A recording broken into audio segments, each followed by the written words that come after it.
Meus queridos e amados irmãos, ovelhas que o Senhor Jesus Cristo comprou para si mesmo com o seu próprio sangue, eu vos saúdo com a graça e com a paz que vem da parte dele. Amém. Amados, abramos as nossas Bíblias em 1 aos Tessalonicenses, capítulo 5. 1 aos Tessalonicenses 5.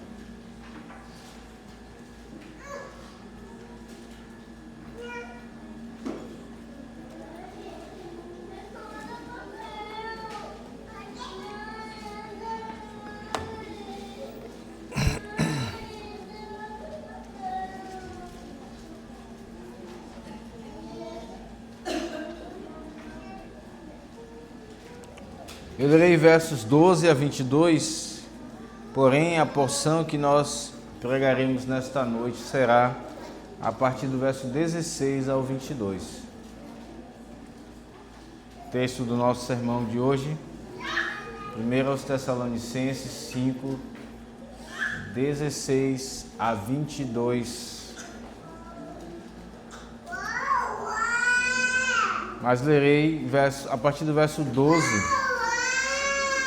E peço que todos acompanhem com a devida atenção.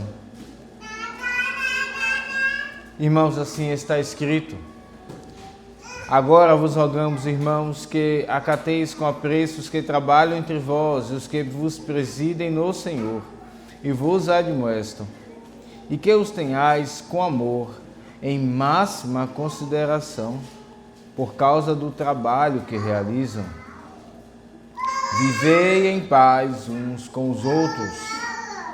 Exortamo-vos também, irmãos, a que admoesteis os insubmissos, consoleis os desanimados, ampareis os fracos e sejais longânimos para com todos.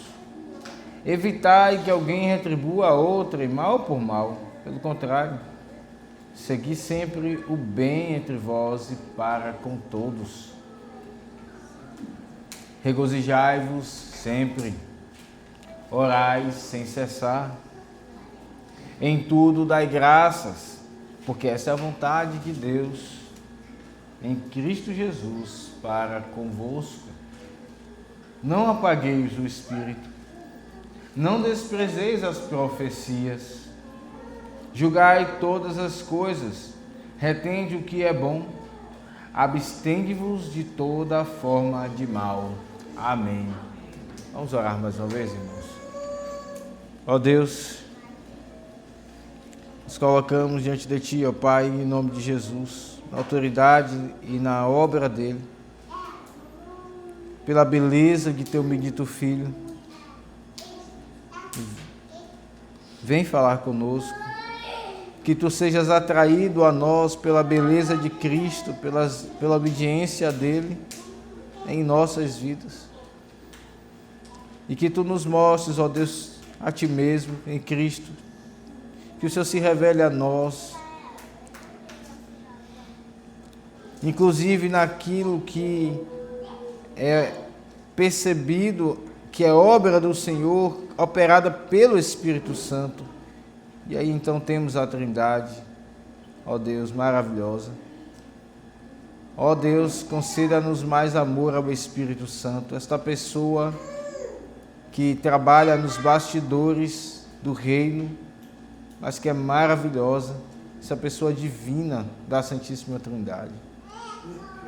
Abençoa, ó Deus, em nome de Jesus, as nossas vidas, para que amemos e percebamos mais a obra do Espírito, tenhamos mais amor e honra para com Ele, apreço, admiração.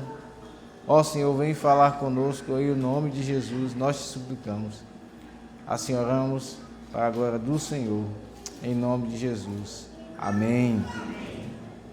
Meus irmãos, a pessoa do Espírito Santo é comparando com as demais pessoas da Divina Trindade, é a que menos aparece na Escritura.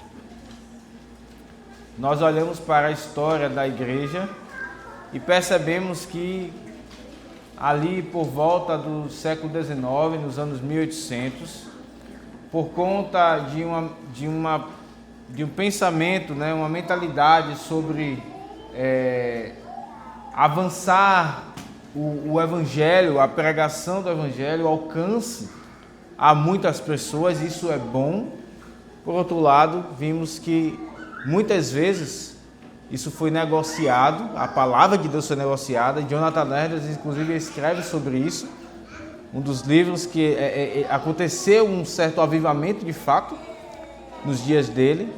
Porém, depois de Jonathan Edwards, ele percebeu que nem todos que vinham para a igreja dizendo-se alcançados eram de fato alcançados.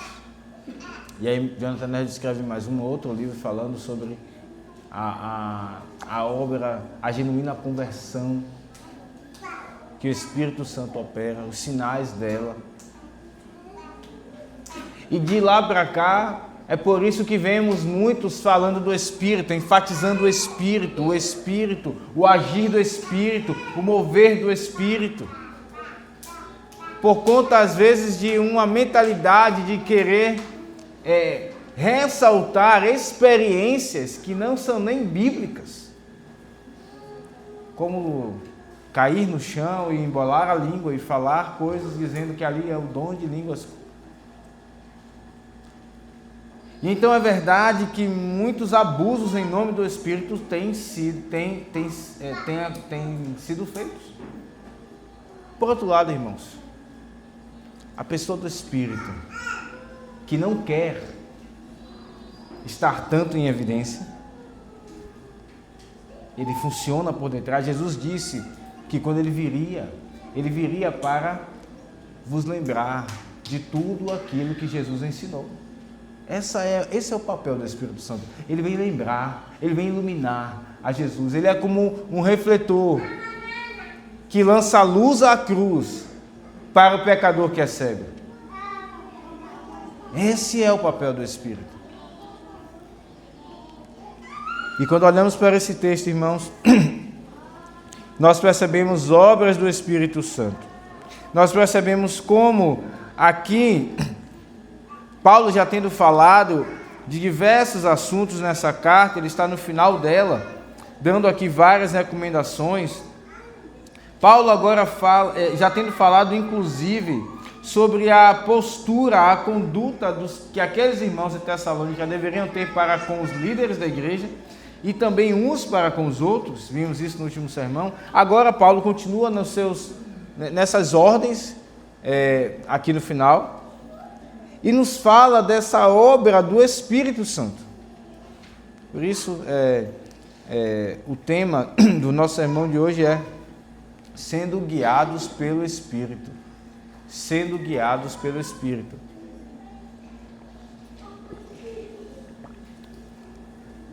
E nós iremos ouvir o sermão sobre em duas partes, sobre os seguintes pontos.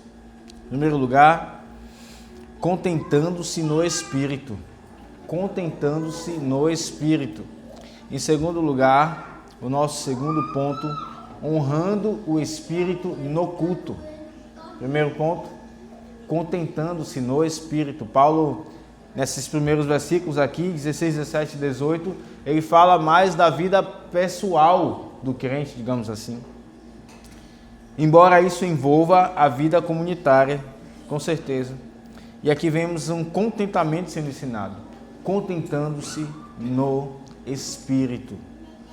E em segundo lugar, Paulo então trata aqui sobre aspectos do culto, profecias, e nós veremos isso. Nós vemos aqui o segundo ponto, honrando o Espírito no culto. Contentando-se no Espírito, honrando o Espírito no culto. Esses são os nossos dois pontos. Eu peço então que você olhe para o texto e acompanhe. Aqui começamos o primeiro ponto. Contentando-se no Espírito, verso 16. Regozijai-vos sempre. Regozijai-vos sempre. Irmãos, não há muito, na verdade, dessas ordens de Paulo aqui, essas três primeiras, esses três primeiros versículos, na verdade não há quase que nada para ser explicado. É muito claro o texto. É muito claro. Regozijai-vos sempre, ou seja, alegrai-vos sempre.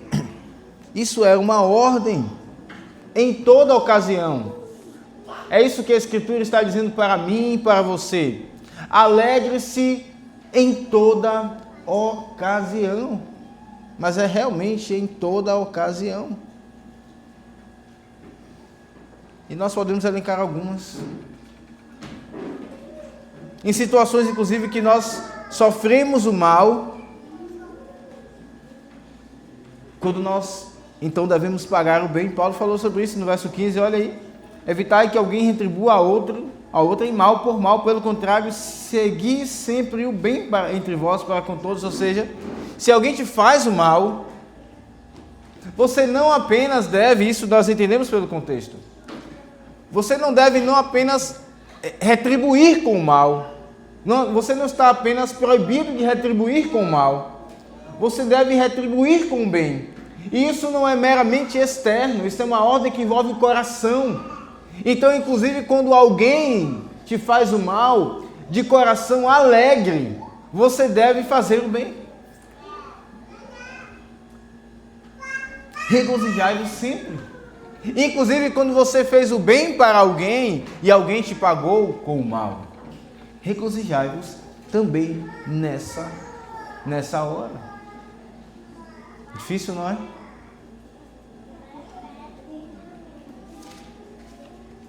Às vezes nós fazemos um esforço para fazer o bem a alguém, até com sacrifício, inclusive, e aquela pessoa nem percebe o seu sacrifício, nem percebe, porque você não deixou evidente isso, você como um bom crente, não permitiu que uma mão soubesse o que a outra fez, como o Senhor Jesus nos ensina, mas aquela pessoa não valorizou isso. E a vontade que nos dá muitas vezes, meus irmãos, é retribuir o mal com o mal. Ou é até mesmo ir até a pessoa e tratá-la friamente. Mas a Escritura nos diz, regozijai-vos sempre. Alegre-se também nessa ocasião. Em tribulações e perseguições por conta do Evangelho. Paulo falou sobre isso já nessa carta. No capítulo 1, volte um pouco, verso 6. Está escrito: com efeito vos tornastes imitadores nossos e do Senhor, tendo recebido a palavra, posto que em meio de muita tribulação. Veja, o texto não para aqui, ele diz, com a alegria do Espírito Santo. Esses irmãos eram novos convertidos. Dizem os historiadores que Paulo passou ali por volta de 3 semanas. E ali então, eles ouvem o Evangelho. E já de cara dão com perseguição, tribulação. E como eles lidam com isso? O verso 6 do capítulo 1 diz: com alegria do Espírito Santo. Meus irmãos, quando nós vemos algum crente sendo perseguido injustamente, e às vezes esse crente somos nós ficamos iracundos, nós até dizemos: Senhor, nós não somos, não é para mim que eu estou pedindo, ou aquele irmão ou aquela irmã não está sofrendo, não está fazendo para si mesmo, é para o Senhor não está vendo? Sim, é verdade, é uma linha tênue, nós devemos perceba, a Bíblia não está dizendo que nós não devemos nos indignar e até mesmo nos irar contra o mal, não é isso que o texto está nos ensinando, mas ele também está nos ensinando uma outra afeição que nós devemos nutrir em nosso coração: alegria. Sempre. Paulo em Filipenses 1,18, conhecida inclusive como a carta da alegria, não é? Quando Paulo está preso, ele escreve aos Filipenses, E ele diz assim: todavia que importa, uma vez que Cristo de qualquer modo está sendo pregado, quer por pretexto, quer por verdade, também com isto me regozijo, sim, sempre me regozijarei. Paulo diz: se alguém estiver lutando contra meu ministério e ensinando Cristo de forma muito clara, de forma falsa, eu vou me alegrar. Ah, mas olha, todo mundo sabe que aquela pessoa por detrás faz isso, faz aquilo. Mas se quando ela ensina, ela está falando do Evangelho. Paulo diz: é Cristo que está sendo espalhado. Nisto, no anúncio de Cristo fielmente, a despeito do coração e da intenção daquela pessoa, eu vou me alegrar. Muitas vezes não é assim, né? Muitas vezes não é assim que fazemos. Nós conhecemos as coisas que acontecem por detrás, os bastidores. Nós não nos alegramos. A Escritura nos diz: regozijai-vos sempre, em toda ocasião. Em situações que, para que o meu irmão cresça, eu tenha de me sacrificar, perder algo, sofrer algum dano. Mesmo em Filipenses, capítulo 2, agora no verso 17, Paulo diz assim: estamos vendo aqui, irmãos, nosso primeiro ponto, contentando-se no Espírito, e vemos um primeiro imperativo: regozijai-vos, ou seja, alegrai-vos sempre, em todas as ocasiões. E aqui em Filipenses 2,17, Paulo diz: entretanto, mesmo que seja eu oferecido por libação sobre o sacrifício e serviço da vossa fé, alegro-me, e com todos vós me congratulo.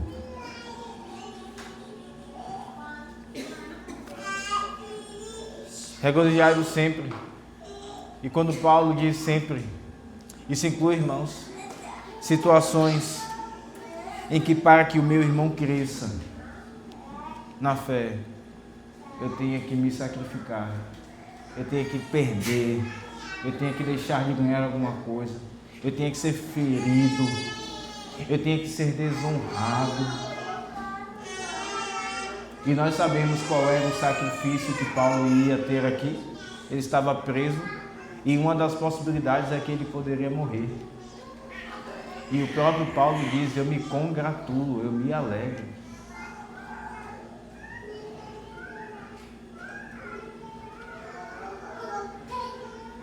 Ora, como é que nós reagimos por vezes? Em uma cidade grande como Manaus, por muitas vezes nós estamos fechados em nosso círculo, em nossa vida, e por vezes nós não queremos, nós até vemos que poderemos fazer alguma coisa, mas nós não queremos ter o sacrifício pelo crescimento. Esse sacrifício pode ser dar tempo para ouvir alguém, pode ser ter que ter paciência para ensinar alguém.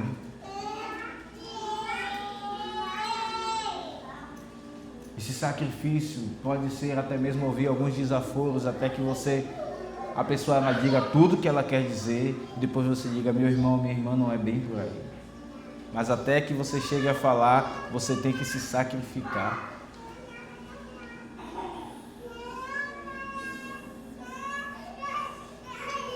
Regozijai-vos sempre.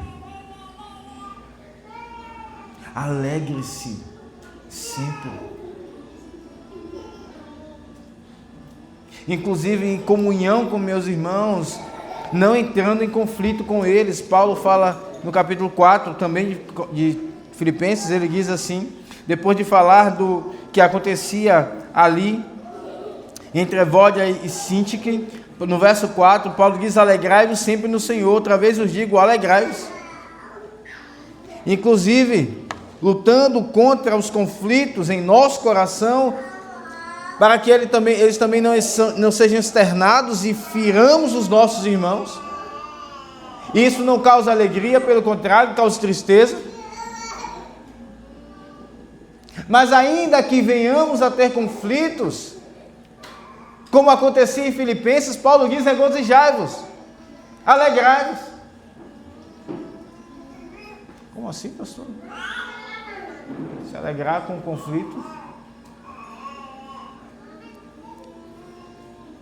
Nós vamos falar mais sobre isso, irmãos, quando chegarmos à terceira ordem que Paulo fala aqui, sobre a gratidão. Mas é isso que Paulo está dizendo: alegrai-vos. Veja, aqui são exemplos de ocasiões. Mas talvez você olhe para a sua situação, voltando para o texto de Tessalonicenses, e você diga: pastor, consigo não. Isso aí está muito longe de mim. E a verdade, irmãos, é que muitas dessas ocasiões em que deveremos nos alegrar, nós vamos encontrar a realidade em que nós não nos alegramos. E, ironicamente, isso deve, por um lado, nos causar tristeza, mas, por outro lado, deve nos causar alegria pelo fato de que o alegrar-se não está em nós. Se você abrir a sua Bíblia lá em Gálatas 5, você verá quem é que opera a alegria em nosso coração. Gálatas capítulo 5,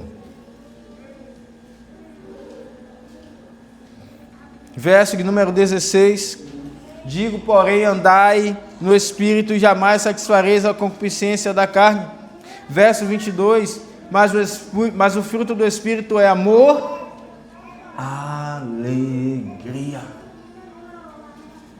Graças a Deus que a alegria não é produzida em nossa carne, em nosso moralismo, em nossa boa educação, mas a alegria é produzida pelo Espírito que Cristo nos deu. E é por isso, irmãos, que nós podemos olhar para nós, por vezes até mesmo ter vergonha de nós, e pedir graça do Senhor, e saber que a alegria, ela já está em nós, ela foi plantada em nós. Pedro diz que todas as virtudes, elas foram plantadas em nosso coração, elas estão aí. Como toda semente, ela precisa ser regada, mas ela está em seu coração, meu irmão. Você alegrar em qualquer condição. Esse é o primeiro imperativo, dentro desse contentamento no Espírito, nosso primeiro ponto. Mas Paulo passa a um segundo imperativo, uma segunda ordem. Veja, nós estamos vendo aqui um contentamento no Espírito, contentando-se no Espírito, esse é o nosso primeiro ponto. E vimos aqui uma primeira ordem, porque alegrar-se é uma ordem e não uma opção para o crente. Uma ordem, alegrar-se sempre, regozijar-vos sempre. Mas o texto segue e diz no verso 17: orai sem cessar. Orai sem cessar. Isso não significa que você, no seu ambiente de trabalho, vai ter então que pegar um tempo do seu momento de trabalho e fazer uma reunião de oração, porque o texto diz orai sem cessar. E nós sabemos que muitos fazem isso, não é?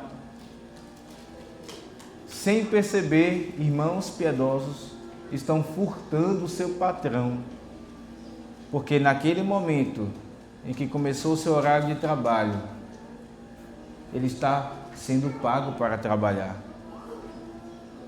Há demandas para que ele resolva, mas ao invés disso, ele está orando e pensando que está agradando ao Senhor. Falta ali conhecimento. Não, o texto não está dizendo que então você irá, como muitos católicos romanos fazem, né? Já teve ocasiões em que peguei ônibus e os católicos romanos ali com o texto, e todo o tempo a pessoa está olhando para tudo quanto é lugar, está conversando com os outros, mas está ali com o texto, ela está imbuída naquele objetivo de chegar ao final do texto, e ela está rezando, não orando. Não é isso que o texto está nos ensinando. Mas significa, irmãos, orar de forma contínua ao longo do dia e em todas as ocasiões, em tudo que você fizer. Às vezes nós relaxamos pelo fato de que temos o nosso momento de oração, isso é necessário, e esquecemos do Senhor. Sabe quando a criança, aquela criança que não quer fazer tarefa, pai e a mãe diz, sente aqui, eu quero brincar, você só vai brincar depois de fazer tarefa. Então assim, a criança senta ali emburrada, e ela faz a tarefa correndo, porque o coração dela não está na tarefa, está na brincadeira que ela vai ter depois. Por vezes, nós crentes podemos agir assim. Ter o nosso momento de oração e marcar lá no nosso quadrinho que oramos. Mas na verdade nós queremos as outras coisas e depois nos esquecemos até do que falamos em oração. Não, também não é isso que o texto nos ensina. É uma oração contínua. E o texto também não nos ensina que nós não devemos ter um momento específico de oração. Assim, preste bem atenção nisso. Assim como um casal que vive junto, que mora junto e se vê constantemente, precisa de um momento a sós, inclusive sem os filhos. E nós que temos filhos pequenos sabemos como isso é difícil, não é? Mas precisamos, para a manutenção dos nossos, do casamento. Assim também, embora você esteja em oração contínua durante todo o dia, lembrando-se do Senhor, levando a eles orações curtas, como Pedro disse, Senhor, salva-me. Você precisa parar o seu dia e demonstrar para Deus que estar com Ele é importante, na verdade é o mais importante da sua vida. E você deve orar e entregar o seu coração a Ele. Porque nós sabemos quando estamos fazendo as demais coisas e orando em espírito, irmãos, a nossa atenção ela não está totalmente devotada ao Senhor. Orai sem cessar significa isso. E significa orar pela vinda do reino. O Senhor Jesus nos ensina isso, né? Mateus 6,9, quando Ele ensina os discípulos a orarem, venha o teu reino. Orar pela igreja, orar por questões cotidianas. Irmãos, quantas questões nós temos para orar. Quantas questões. Talvez você diga assim, pastor, mas eu não vou ter o que falar se eu ficar orando o dia inteiro. Se eu orar continuamente, melhor dizendo, vai ter muita coisa. O dia vai acabar e você não vai ter colocado diante de Deus as questões que você conhece dos seus irmãos que eles estão passando, as questões do seu casamento, dar graças por aquilo que você tem vivido, os desafios que você precisa enfrentar, as questões com seus filhos, as questões financeiras, as questões do país, os seus parentes, pai, mãe, irmão, irmã, primo, prima. Irmão, é muita coisa. Orai sem cessar.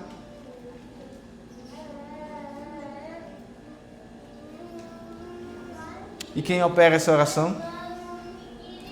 Mais uma vez, é o Espírito Santo. Abra sua Bíblia em Romanos 8, 26. Romanos 8, 26. Texto muito conhecido. Também o Espírito semelhantemente nos assiste em nossa fraqueza, porque não sabemos orar como convém, mas o mesmo Espírito intercede por nós sobremaneira com gemidos inexprimíveis. Ele intercede por nós e também nos estimula a orar. Mas quando nós nos vemos em fraquezas, e muitas temos, quando você se viu em fraquezas e até mesmo em endurecimentos, e o Senhor Deus lhe fez buscá-lo, isso foi o Espírito Santo que intercedeu em você, a despeito das suas fraquezas. Não foi seu braço, não foi a sua piedade, mas foi o Espírito. É Ele quem nos estimula a orarmos, Ele que intercede por nós até quando nós deixamos de orar, ou não sabemos o que dizer, não sabemos, passamos situações na vida em que simplesmente não sabemos o que dizer nem o que pedir a Deus. O Espírito intercede por nós, com gemidos inexprimíveis. Há sofrimentos na vida do cristão em que ele simplesmente só chora diante de Deus, e ele não diz nada. O Espírito está intercedendo.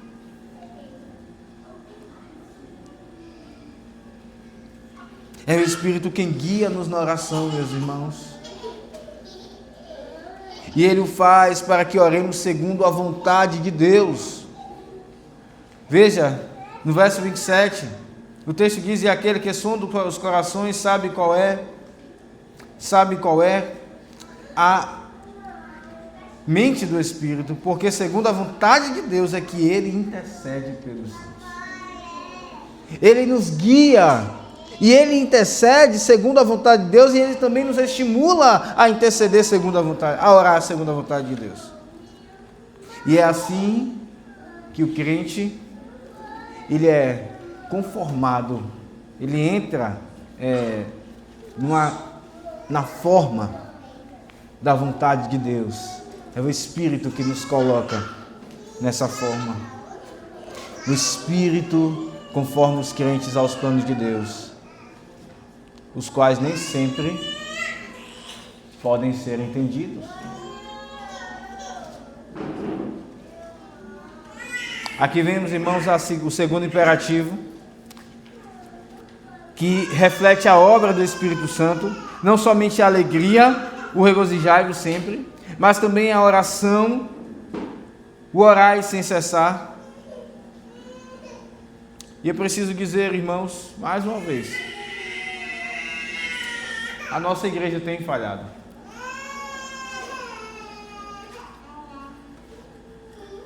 As nossas reuniões de oração não tem nem um quarto dos que estão aqui, muitas vezes. Muitas vezes. Pela manhã ouvimos o sermão onde Moisés está ali orando, intercedendo com a ajuda de Arão e Hur, enquanto Josué embaixo lutava com o povo. E ali está inclusive uma das relevâncias da oração na guerra contra o mundo e contra Satanás. Apenas lutar, apenas arregaçar as mangas, sem oração. E isso inclui sim orar uns com os outros na igreja. É loucura. Será se você de fato tem se importado com isso? Será se você de fato não pode estar aqui nem ao menos uma vez na semana em oração com a igreja? Responda isso diante do Senhor, que sonda o seu coração. Eu sei que há muitos desafios, irmãos. Eu sei. Inclusive com filhos pequenos, eu também tenho filhos pequenos. E por isso muitas vezes nós não conseguimos estar todas as vezes na reunião de oração. Além de outros compromissos que podemos ter.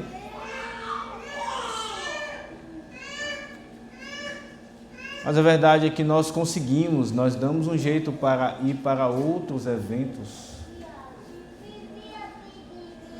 Damos um jeito. E a reunião de oração, por vezes, são pouquíssimas pessoas. E quando fazemos isso, nós quebramos esse texto quando diz orai. Orai sem cessar. Sim, nós quebramos.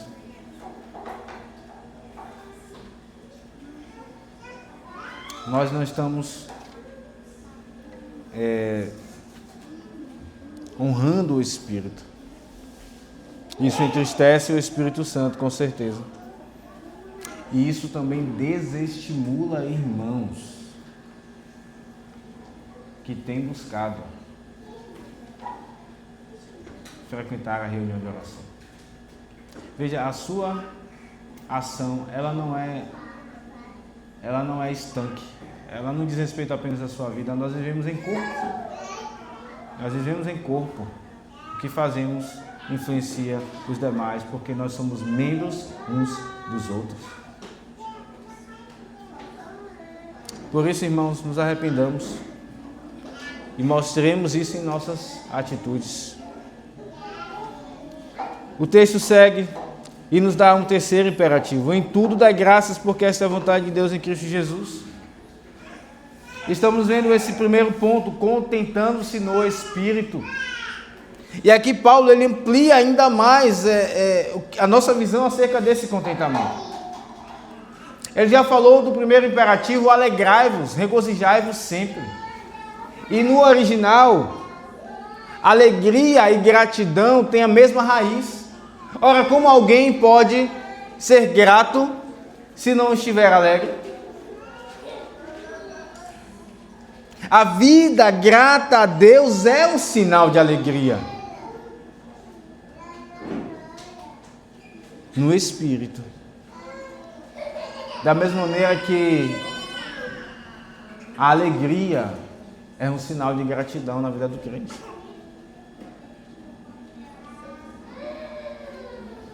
Então aqui nós vemos Paulo dizendo: em tudo dai graças, porque esta é a vontade de Deus. E mais uma vez, irmãos, é o Espírito quem leva o crente a se conformar com os planos de Deus. Você olhe para o texto, e o texto diz: em tudo. E faz-se necessário nós pensarmos um pouco o que significa esse em tudo. Em tudo significa situações de alegria, situações de tristeza, situações de adversidade, situações de bonança. Em tudo. Veja, o texto não está dizendo por tudo. Isso é significativo. Porque nós não devemos dar graças pelo pecado, pelo que é maligno, pelo que é pecaminoso. Então, se alguém vem e me faz o mal, o texto não está nos ensinando que eu devo ser grato pelo pecado daquela pessoa. Isso é óbvio que não. Porque Deus não se agrada disso. Mas o texto então não diz por tudo, mas em tudo. Em todas as ocasiões, a despeito do pecado. E dai graças. E mais uma vez voltamos para Romanos 8. Romanos 8. E o texto nos mostra a ação do Espírito, irmãos. É a pessoa do Espírito Santo que nos ajuda, ou melhor, quem opera em nós, para que possamos ser gratos em toda ocasião. Veja, nós lemos o verso 26, onde lemos que o Espírito, ele intercede por nós sobremaneira com gemidos inexprimíveis. O verso 27 nos diz que o Espírito, aquele que sonda os corações, sabe qual é a mente do Espírito, ou seja, Deus sabe qual é a mente do Espírito, porque é segundo a vontade de Deus, é que o Espírito intercede pelos santos. Que maravilha nós temos aqui. Preste bem atenção nisso. Nós, muitas vezes, não sabemos a vontade de Deus diante do que nós estamos vivendo. Nós não sabemos se devemos continuar nesse emprego ou mudar de emprego. Se devemos continuar naquele bairro ou mudar de bairro. Nós não sabemos. Nós não sabemos como lidar com determinadas situações que as pessoas trazem diante de nós. Ações delas. Mas veja, há em nós o Espírito. E Ele sabe qual é a vontade de Deus. E no verso 28, então, o texto diz: sabemos que todas as coisas cooperam para o bem daqueles que amam a Deus, daqueles que são chamados segundo o propósito. Você não sabe o que Deus decretou na história, o que vai acontecer. Mas você tem dentro de você, meu irmão e minha irmã, aquele que sabe. E que faz com que você se amolde a esse propósito. Mesmo que você, lá no íntimo, se debata e não consiga. O Espírito nos amolda e intercede por nós. E quebranta o nosso coração para aceitarmos o que Deus escolheu para nós.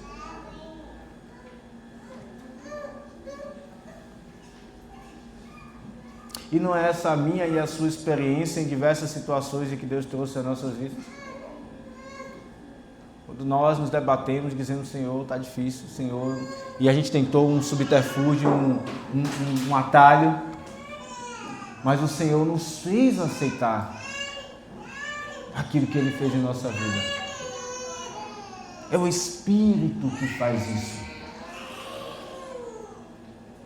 Isso é verdade, inclusive, irmãos, no contexto de luto e de perdas materiais. Vocês lembram de Jó? Abra sua Bíblia em Jó, capítulo 1. Texto muito conhecido, mas é importante abrir nesse momento para percebermos a gratidão no coração de Jó. Em tudo, o texto diz de Tessalonicenses, estamos pregando, em tudo dai graças. Talvez você diga: pastor, mas no luto? Na perda material? Aí não. Mas veja, o texto diz, Jó 1:20. Então Jó, depois do que aconteceu aqui, vários servos de Jó vieram e começaram a dar más notícias a ele. Coisas pegaram fogo, filhos de Jó morreram, o gado morreu, várias coisas acontecendo uma atrás da outra. Era como se Jó ele tentasse se refazer de uma notícia má e viesse a outra, e o derrubasse, ele tentasse se refazer e viesse a outra e o derrubasse. Como ele mesmo diz, Deus o alvejou, e de fato foi isso. Não com perversidade, mas com amor. E aqui no verso 20, então, diz o texto: então Jó se levantou, rasgou o seu manto, rapou a cabeça e lançou-se em terra e adorou. E disse: nu saí do ventre de minha mãe, nu voltarei. O Senhor me deu e o Senhor tomou. Bendito seja o nome do Senhor.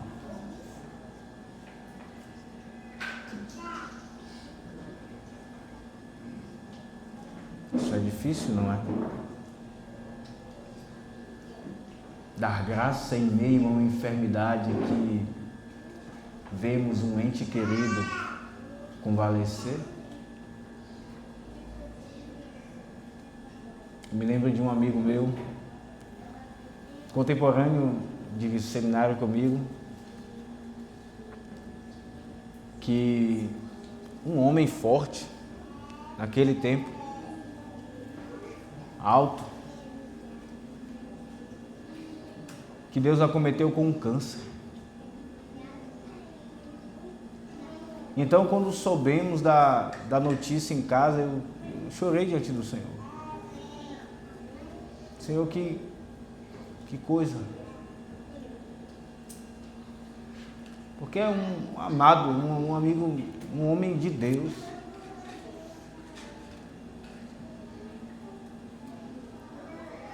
E ele então, ouvimos a notícia, inclusive, que o câncer ele começou a se espalhar pelo corpo, chegando ao pulmão. O câncer era nas nádegas, chegando ao pulmão.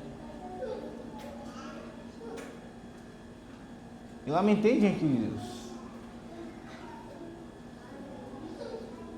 E confesso que não tive diante de mim esse texto. Mas eu só vi as nuvens negras.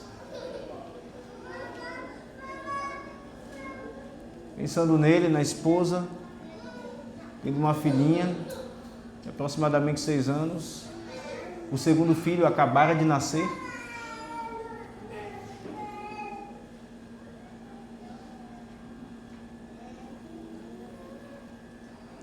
E o lamento, irmãos, faz parte.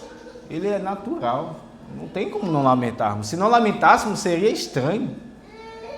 Seria, na verdade, uma indiferença e sinal de falta de amor. O lamento, ele faz parte da vida cristã. E nós olhamos para os saltérios, os 150 salmos, e vemos salmos de lamento. Porque o sofrimento é uma realidade na vida cristã. E se sofremos, é natural que lamentemos. Mas perceba, não devemos parar. Jó raspou a cabeça, isso é um sinal de humilhação no meio do povo de Deus. Ele raspou a cabeça, ele se lançou ao chão. Mas o texto diz que ele não parou aí, ele adorou. E ele bendizeu e disse: bendito seja o nome do Senhor. Ele deu, ele tomou. O que eu tenho?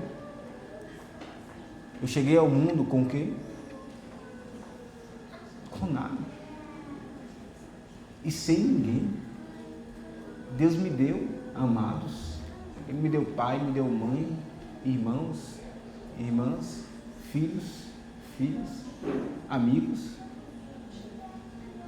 Ele me deu. Se Ele deu, Ele pode tirar. Irmãos, o Evangelho, ele não é romântico no sentido de negarmos os sofrimentos da vida. A vida cristã é muitas vezes recheada e alvejada de sofrimentos. Irmãos, tende por grande alegria o passares por várias provações. Acontece que nós podemos em Cristo e por causa do Espírito que habita em nós, apesar da nossa fraqueza, dar graças. E por que dar graças? Nós podemos pensar em alguns motivos. Dar graças porque nós não precisamos nem devemos enfrentar sozinhos os sofrimentos da vida. Imagine se você tivesse que enfrentar um luto, enfrentar um desastre na sua vida, na sua família, sozinho, sem ninguém ao seu lado para chorar contigo, para lhe dizer a palavra de Deus. Seria muito mais difícil, não é? Mas não é assim. Por vezes nós queremos ficar sozinhos. Até certo ponto isso é bom, se queremos ficar sozinhos com o Senhor, para orarmos, para chorarmos. Mas até certo ponto, nós precisamos uns dos outros. Há um ministério que o Espírito opera em nós na oração, mas há um ministério que o Espírito usa aos membros da igreja para nos consolar, e sem eles nós não seremos alcançados por esse consolo.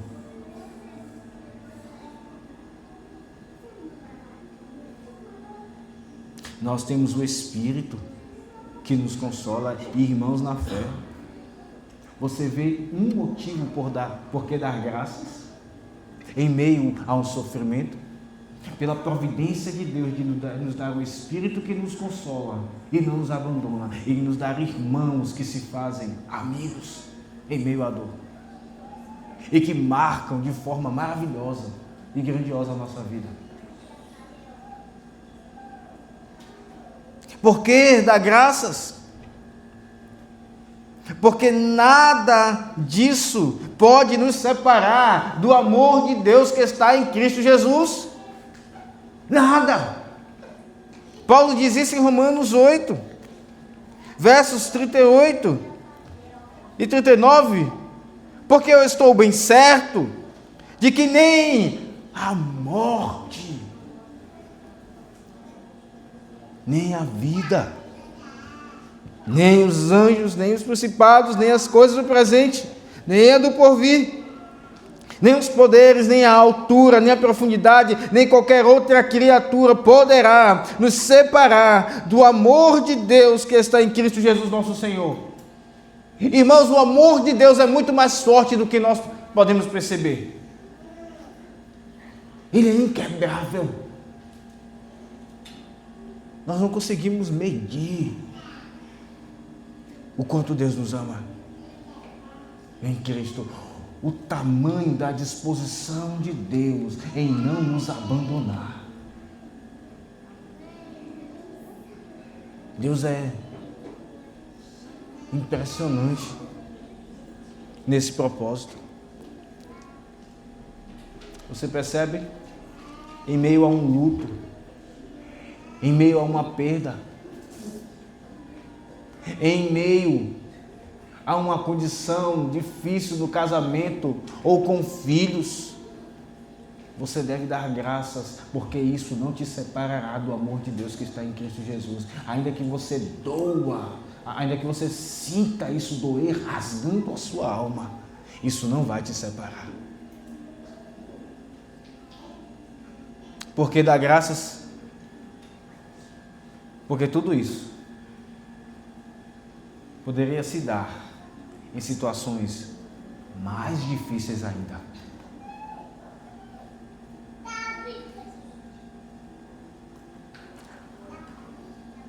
Se você pudesse imaginar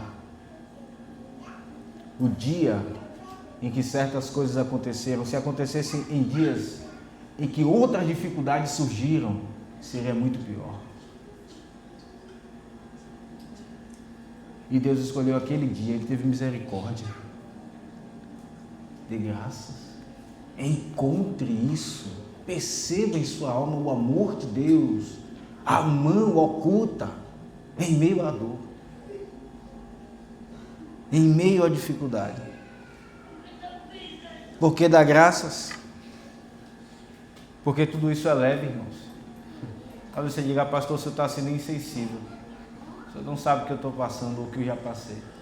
Mas não sou eu que estou dizendo isso.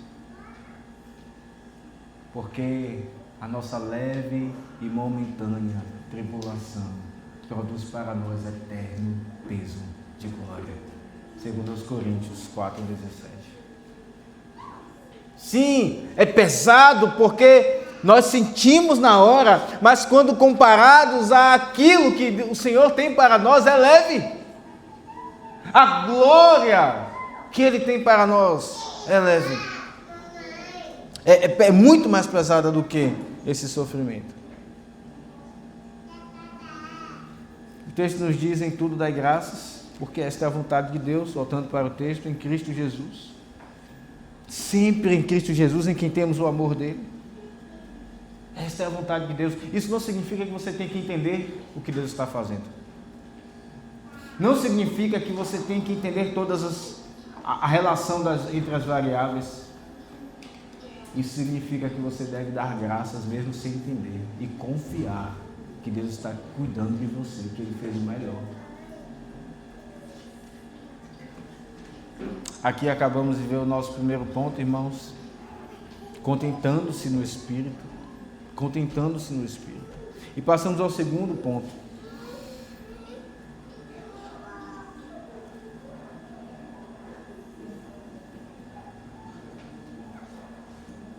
Eu vou finalizar o sermão aqui.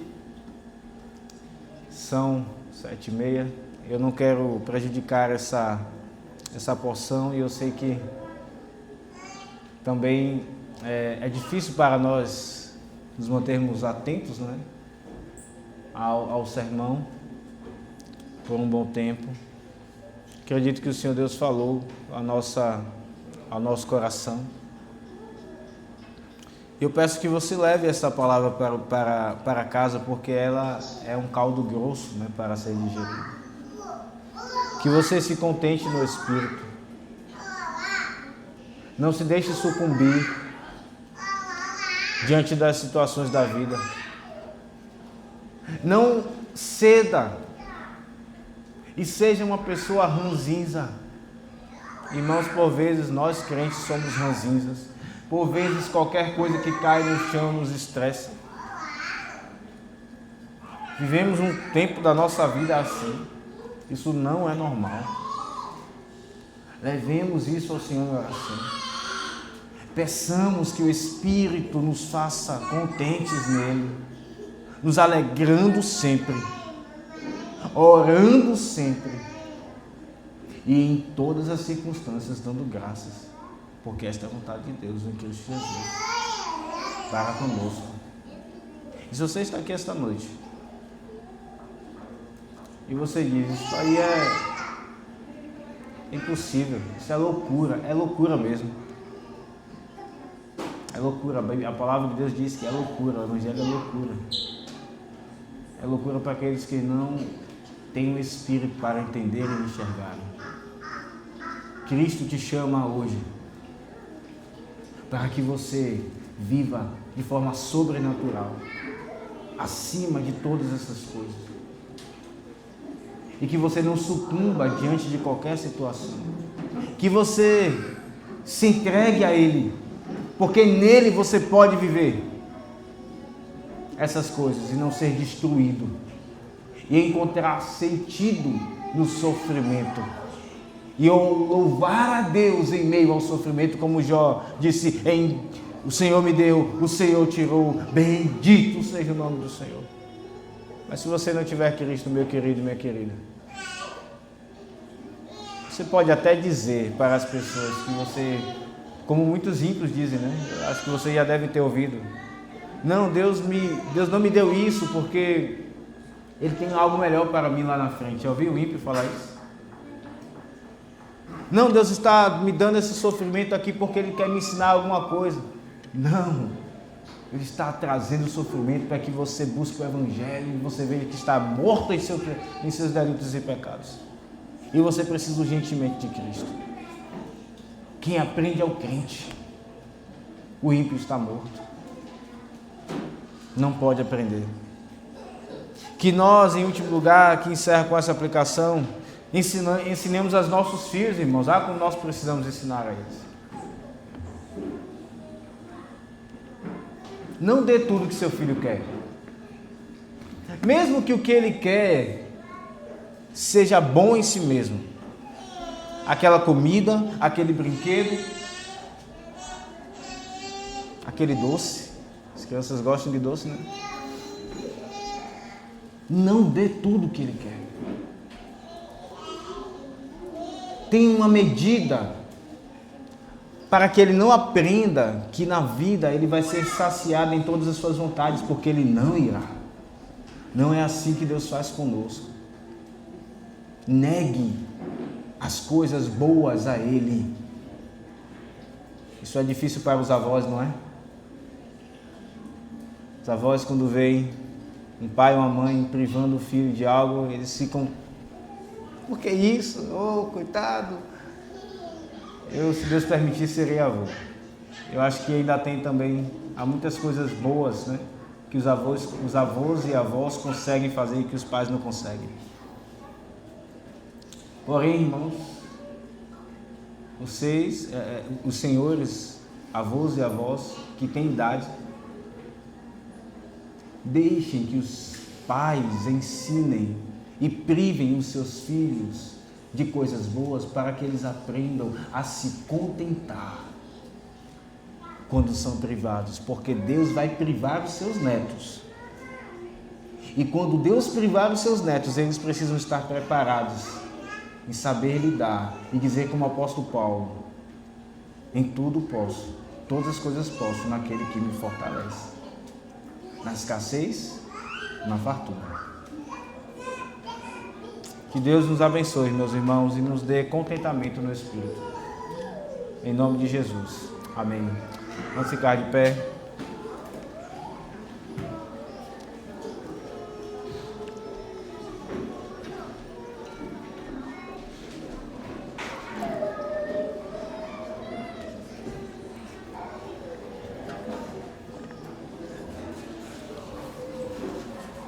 Ó Senhor Deus e Pai que está nos céus, te bendizemos, te exaltamos, porque Tu nos deste o Espírito Cristo enviou o Espírito, a quem chamou de outro Consolador.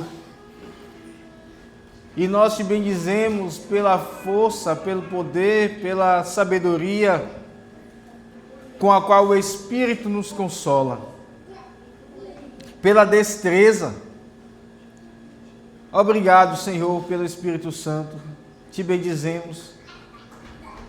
Obrigado por todas as circunstâncias em nossas vidas, as felizes, as alegres e as tristes, as de bonança e de escassez, as de prazer e as de dor, porque em todas elas o Senhor nos ensina. E em todas elas o Espírito está em nós para nos guiar. Bendito seja o Espírito Santo do Senhor, Deus também, como tu, ó Pai, e como o Filho. Nos dê maturidade cristã, ó Pai. Dê maturidade cristã a esta congregação para viver neste mundo de trevas, sendo luzeiros neste mundo. Luzeiros vivos, portando a luz que é Jesus Cristo. Que o Senhor converta aqueles que estão aqui sem Cristo. Que o Senhor converta os nossos filhos. Que eles amem o culto.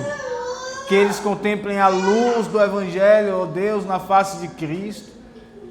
Que eles amem ao Senhor e um dia estejam no culto, não apenas porque nós queremos que eles estejam, mas porque eles querem estar de todo o coração.